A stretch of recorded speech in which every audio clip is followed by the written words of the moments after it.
Africa Content TV. Bẹ́ẹ̀ni, orí àpèsìn, orí ẹni apẹ̀kùn sí. Ó ti dé ẹ̀pẹ́ láti dé ẹ̀gbà láti bẹ̀ súnlẹ̀ ń bèrè. Ẹ ṣe àjìgbé ìgbàlá wa.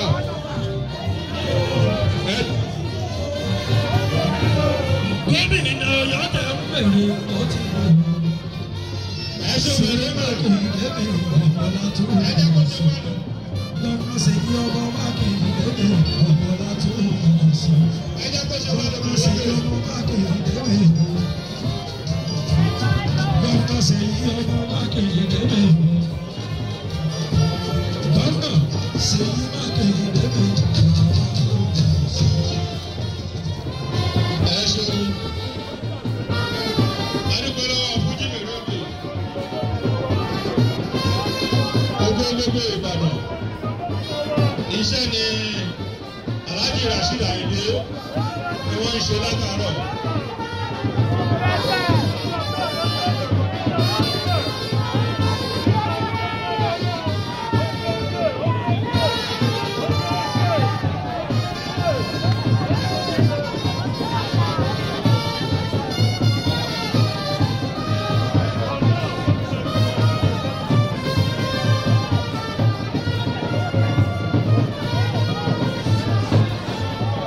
Ẹ ṣeun.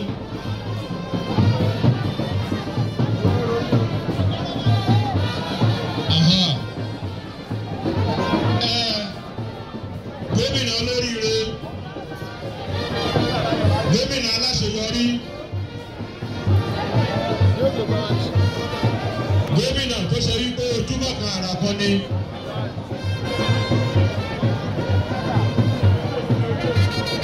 Òwí bẹ́ẹ̀ ṣe bẹ́ẹ̀.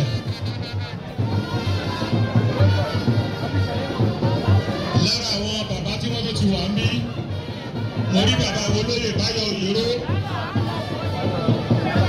Táwọn náà jẹ́ former president general, wọ́n ṣe gudugudu méje yàyà mẹ́fà lórí ọ̀rọ̀ àfẹ́ yìí, ẹ̀kọ́ àṣeyọrí. Lórí olóyè Akínwádé, former president general làwọn náà. Gẹ́gẹ́ bí bàbá wa, olóyè Yẹmí Ṣọládòye àti bàbá wa Yusuf Akande.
Ìbárò látẹnu èmi àti ẹ̀yin gbogbo wa lápapọ̀.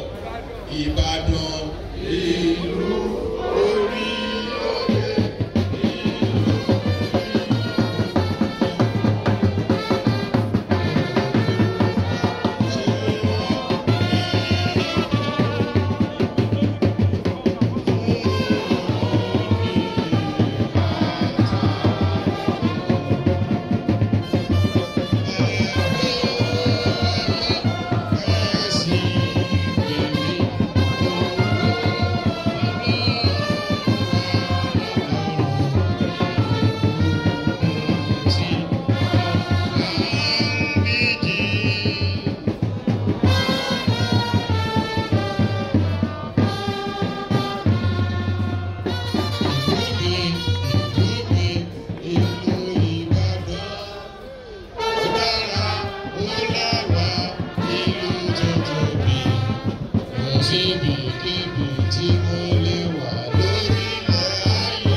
Láti bẹ̀rẹ̀.